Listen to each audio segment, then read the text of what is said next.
बहुत समय पहले की बात है। वीर गणराज्य में राजा विक्रम नाम का एक दयालु राजा रहा करता था। राजा विक्रम की पुत्री राजकुमारी चंद्रलेखा बहुत सुंदर थी। उसकी सुंदरता के चर्चे आसपास के राज्यों तक फैले हुए थे। एक दिन राजा विक्रम अपनी पत्नी रानी रुक्मणी से बोला, रुक्मिणी, हमारी पुत्री चंद्रलेखा अब विवाह के योग्य हो गई है। आप बिल्कुल सही कहते हैं। उसकी सुंदरता के चर्चे आसपास के राज्यों तक फैले हुए हैं। रुक्मिणी, हम अपनी पुत्री चंद्रलेखा का विवाह एक सुंदर और वीर राजकुमार से करेंगे और इतनी धूमधाम से करेंगे कि हमारे पुत्री के विवाह के समारोह को आने वाली नस्लें याद रखेंगी। मुझे लगता है कि एक बार हमें अपनी पुत्री से पूछ लेना चाहिए। तुम कहना क्या चाहती हो? यही कि आखिर हमारी पुत्री राजकुमारी चंद्रलेखा किस राज्य में किस राजकुमार से विवाह करना चाहती है। तुम सही कह रही हो। मैं अभी और इसी वक्त चंद्रलेखा से बात करता हूँ। इतना बोलकर राजा विक्रम चंद्रलेखा के कक्ष में चला गया और चंद्रलेखा की ओर देखकर बोला, चंद्रलेखा, अब तुम विवाह के योग्य हो गई हो। अगर तुम्हारे मन में कोई भी राजकुमार बसा हो तो तुम मुझे बेधड़क बता सकती हो। अपने पिता की बात सुनकर राजकुमारी चंद्रलेखा शर्माती हुई बोली, पिताजी, आप जिससे मेरा विवाह तय करेंगे मैं उसी के साथ विवाह करूंगी, परंतु मेरी एक शर्त है। कैसी शर्त? पिताजी, मैं विवाह उसी के साथ करूंगी जिसने विचित्र नील नगरी को अपनी आंखों से देखा हो। ये सुनकर राजा विक्रम बुरी तरह से आश्चर्य में पड़ गया। ये तुम कैसी बातें कर रही हो राजकुमारी चंद्रलेखा? इस तरह की नगरी के बारे में तो मैंने भी आज तक नहीं सुना। पिताजी, पिछले कुछ समय से मैं अपने सपने में एक विचित्र नील नगरी को देख रही हूँ, जो बहुत सुंदर नगरी है। जब भी सपने में मैं अपने आप को नील नगरी के राज्य में पाती हूँ, तो मुझे वो सपना बिल्कुल वास्तविक लगता है और मुझे विश्वास है कि इस तरह की नील नगरी इस दुनिया में कहीं न कहीं मौजूद है। मैं तुम्हारे सपने का सम्मान करता हूँ राजकुमारी चंद्रलेखा, परंतु अगर इस तरह की नगरी संसार में नहीं हुई तो क्या तुम कभी विवाह नहीं करोगी? अपने पिता की बात सुनकर राजकुमारी चंद्रलेखा अटल अंदाज में बोली, नहीं पिताजी, तो फिर मैं विवाह नहीं करूंगी। मैं विवाह केवल उसी व्यक्ति के साथ करूंगी जिसने विचित्र नील नगरी को देखा हो, फिर चाहे वो राजकुमार हो या फिर कोई आम नागरिक। अपनी पुत्री की बात सुनकर राजा विक्रम उसके कक्ष से बाहर आ गया। वो जानता था कि उसकी पुत्री राजकुमारी चंद्रलेखा बहुत ही जिद्दी किस्म की थी। राजा विक्रम तुरंत अपने मंत्री भैरव सिंह के पास जाकर उसे सारी घटना बताते हुए बोला, तुम जानते हो कि राजकुमारी कितनी जिद्दी है। इस बात को तो सारा राज्य जानता है महाराज। जाओ जाकर आसपास के राज्यों में ऐलान करवा दो और हमारे राज्य के आम नागरिकों में भी ये ऐलान करवा दो कि जिसने भी विचित्र नील नगरी को अपनी आंखों से देखा हो वो सीधा मेरे महल में आ जाए। मैं अपनी पुत्री चंद्रलेखा का विवाह उस व्यक्ति से कर दूंगा। ये कैसी बातें कर रहे हैं महाराज? राजकुमारी चंद्रलेखा की शर्त बेतुकी है। अपनी जुबान को लगाम दो भैरव सिंह। तुम अच्छी तरह से जानते हो कि मेरी पत्नी की वर्षों से कोई संतान नहीं हुई थी। राजकुमारी चंद्रलेखा को एक साधु ने हमें भेंट स्वरूप दिया था। जब राजकुमारी चंद्रलेखा छोटी थी तब से हमने उसकी हर जिद पूरी की है। हम उसकी ये जिद भी पूरी करेंगे। हम उसकी आंखों में आंसू नहीं देख सकते। राजा विक्रम का आदेश सुनकर मंत्री भैरव सिंह ने ऐसा ही किया। कुछ ही दिनों में ये खबर आसपास के राज्यों में जंगल की आग की तरह फैल गई। मगर सभी राजकुमारों ने विचित्र नील नगरी के नाम से अपने हाथ खड़े कर लिए, क्योंकि उन सब ने उस नगरी को देखना तो बहुत दूर की बात, उस नगरी का कभी नाम तक नहीं सुना था। राजा विक्रम के राज्य में भी ये चर्चा जोरों शोरों पर थी। वीरगढ़ राज्य में ही आदित्य नाम का सुंदर नौजवान व्यापारी भी रहा करता था।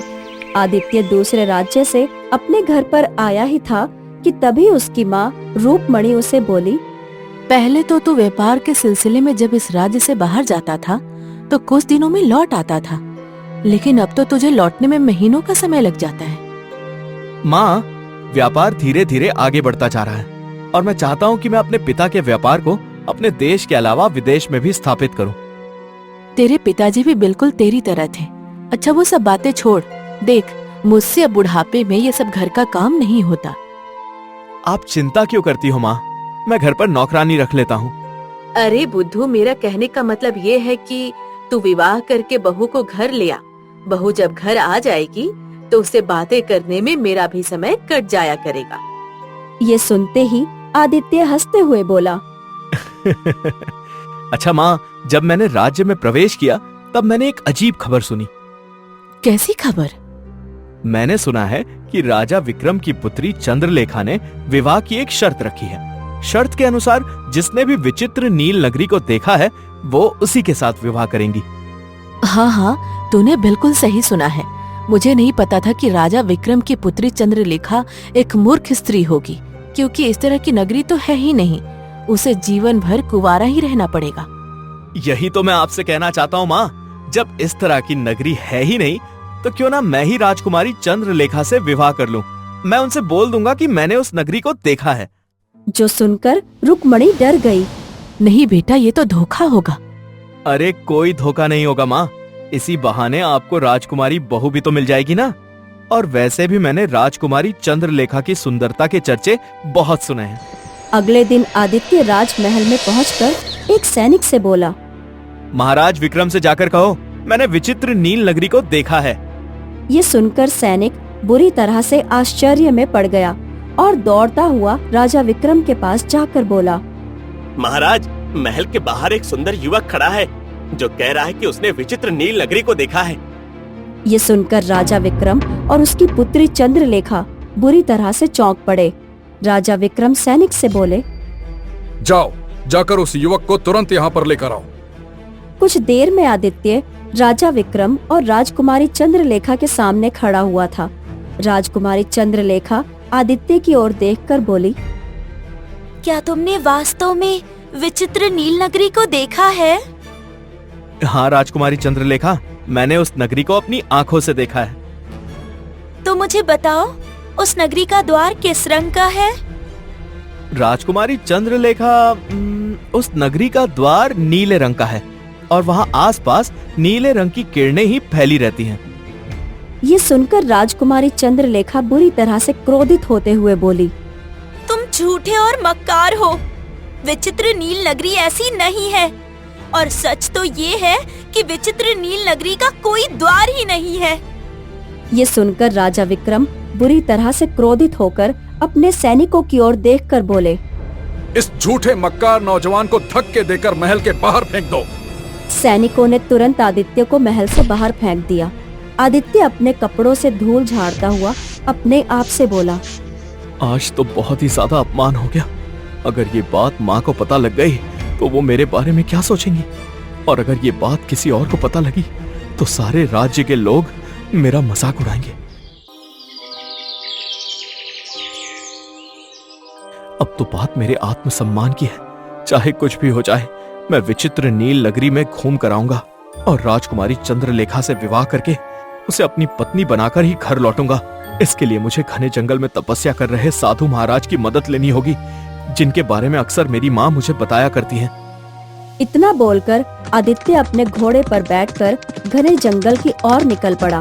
वो काफी देर तक अपने घोड़े को घने जंगल के अंदर दौड़ाता रहा। जब आदित्य थककर चूर हो गया तो अपना घोड़ा रोककर वो अपने आप से बोला, आखिर साधु महाराज है कहाँ? वो नजर क्यों नहीं आ रहे? तभी आदित्य की नजर एक घने वृक्ष के नीचे पड़ी। वृक्ष के नीचे एक साधु बैठे हुए थे। आदित्य तुरंत साधु महाराज की ओर चल पड़ा। साधु आदित्य की ओर देखकर बोले, देखने में तो तुम एक व्यापारी लगते हो। तुम्हारे जैसे व्यापारी का इस जंगल में क्या काम? आदित्य सारी घटना बताते हुए साधु से बोला, साधु महाराज, मुझे बस विचित्र नील नगरी का पता लगाना है।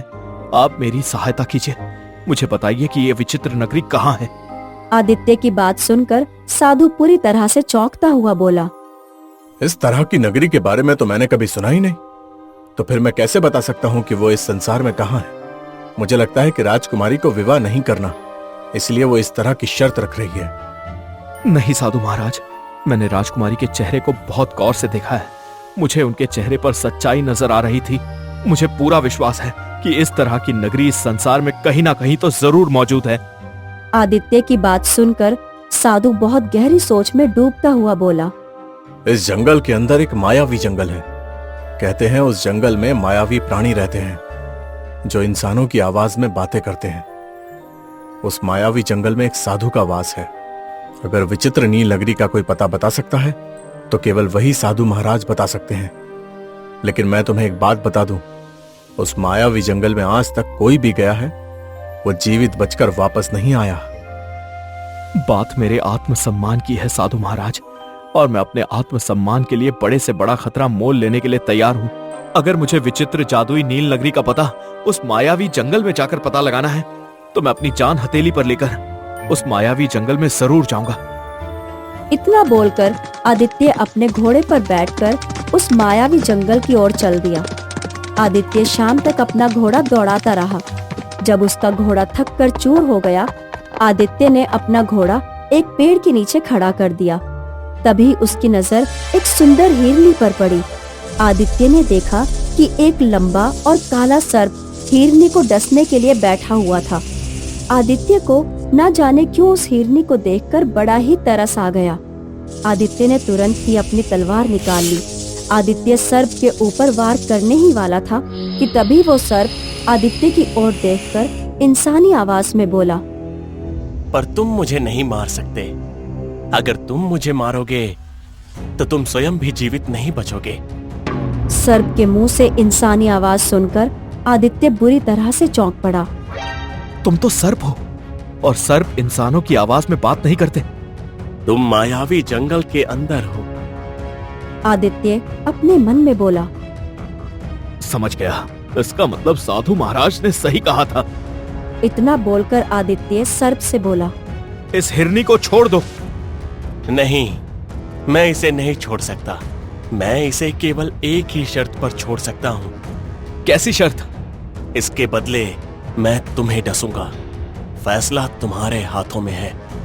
सर्प की बात सुनकर आदित्य गहरी सोच में डूबते हुए बोला, माँ कहती है मनुष्य का जीवन अगर किसी प्राणी या किसी इंसान के काम आ जाए तो ये उसके लिए बहुत बड़ी बात है। मुझे मंजूर है।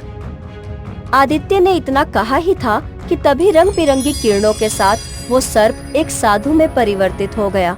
ये देखकर आदित्य आश्चर्यचकित रह गया। साधु आदित्य की ओर देखकर बोला, न जाने कितने मनुष्य यहाँ पर आए और इस परीक्षा में सफल नहीं हो पाए और मौत की गोद में समा गए। तुम पहले मनुष्य हो जो इस परीक्षा में पास हुए हो। बोलो युवक, तुम यहाँ पर क्यों आए हो? आदित्य साधु महाराज को सारी घटना बताते हुए बोला, मुझे उस विचित्र नील नगरी का पता जानना है।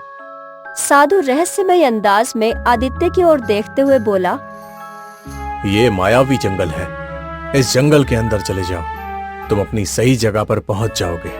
परंतु एक बात याद रखना, अपने कदम बहुत संभाल कर रखना। यहाँ की जमीन कब नदी बन जाए और नदी कब जमीन बन जाए कुछ पता नहीं होता। और हाँ, तुम्हें यहाँ से अपना सफर पैदल ही तय करना पड़ेगा। तुम्हारा घोड़ा इससे आगे नहीं जा सकता। मेरा आशीर्वाद तुम्हारे साथ है। आदित्य साधु का आशीर्वाद लेकर पैदल ही आगे की यात्रा की ओर चल पड़ा। आदित्य जंगल में घूम ही रहा था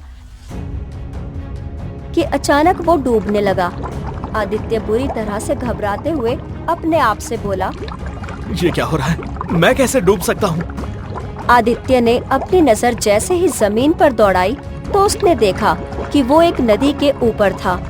आदित्य उस नदी से बाहर निकलने के लिए अपने पैर फड़फड़ाने लगा, मगर नदी का पानी आदित्य को पूरी शक्ति से नीचे की ओर खींच कर ले जा रहा था।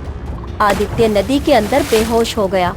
अगले ही पल जब आदित्य की आंख खुली तो उसने अपने आप को एक बहुत ही सुंदर राज्य में पाया, जहां पर दो सैनिक खड़े थे, जिनके शरीर तो इंसान के थे परंतु उनके चेहरे शेरों के थे।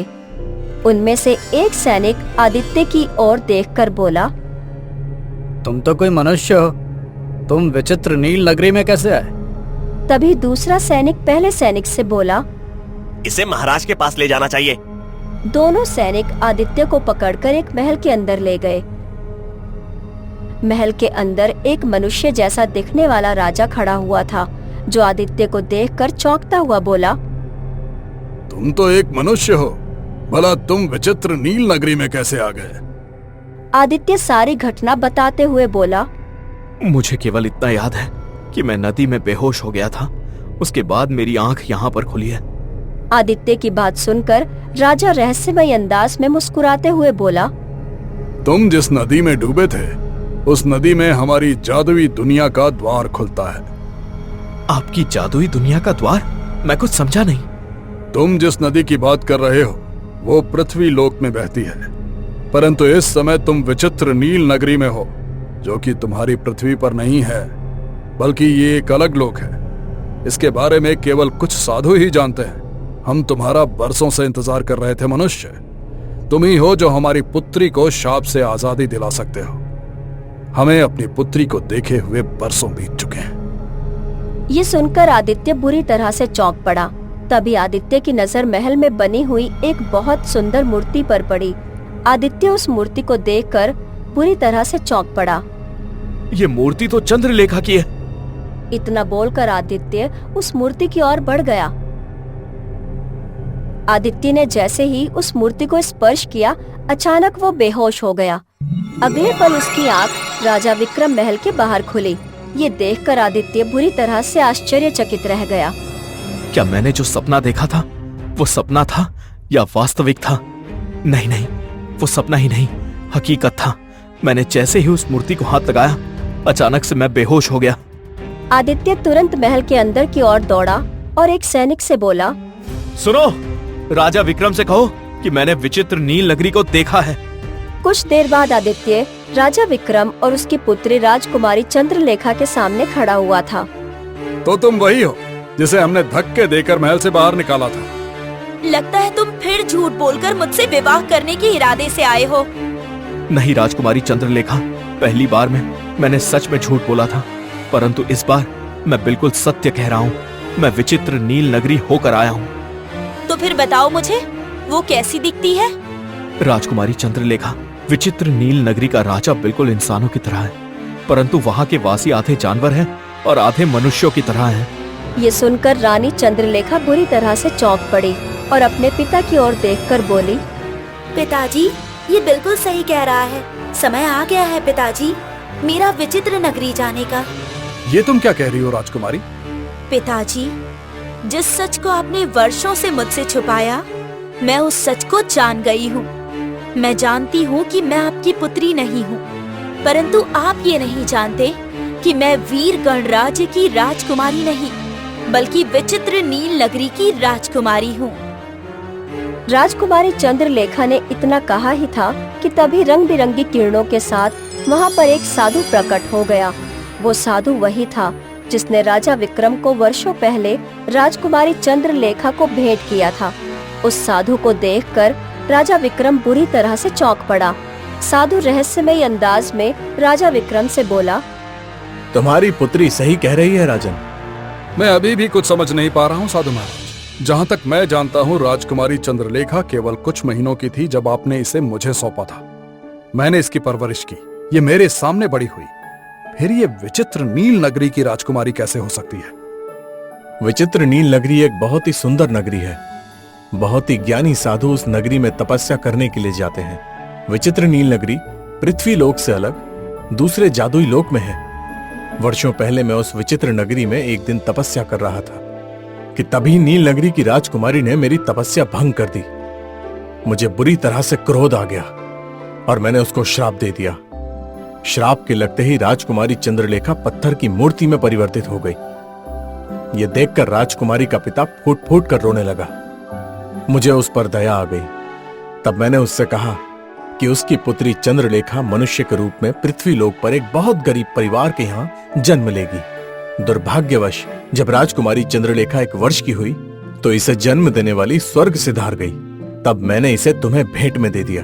जब चंद्रलेखा 20 वर्ष की हुई तब उसे अपने पुनर्जन्म की सारी बातें याद आ गईं।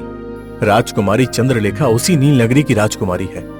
यह उसका दूसरा जन्म है और यह विचित्र नील नगरी में अपने माता पिता से मिलने तभी जा सकती है जब कोई ऐसा मनुष्य जिसने अपनी आंखों से नील नगरी को देखा हो वो चंद्रलेखा से विवाह करेगा। ऐसा करते ही चंद्रलेखा के अंदर विचित्र नील नगरी की जादुई शक्तियां आ जाएंगी और वो आसानी से अपने लोक पर वापस जा सकती है। इतना बोलकर साधु वहाँ से गायब हो गया। राजा विक्रम ने राजकुमारी चंद्रलेखा का विवाह धूमधाम से आदित्य से संपन्न कर दिया और रोते हुए अपनी पुत्री चंद्रलेखा की ओर देखकर बोला, तुम्हें तुम्हारे पुनर्जन्म की बातें याद आ गई हैं राजकुमारी। अब तुम यहाँ से चली जाओगी। नहीं पिताजी, मैं केवल कुछ समय के लिए विचित्र नील नगरी में अपने माता पिता से मिलने के लिए जाऊंगी। वो काफी वर्षों से मुझे देखने के लिए तरस रहे हैं। उसके बाद मैं पृथ्वी लोक पर ही अपने पति आदित्य के साथ रहूंगी। इतना बोलकर राजकुमारी चंद्रलेखा सुनहरी किरणों से वहाँ से गायब हो गई और कुछ दिनों बाद वो पृथ्वी लोक पर वापस आ गई और अपने पति आदित्य के साथ खुशी खुशी रहने लगी।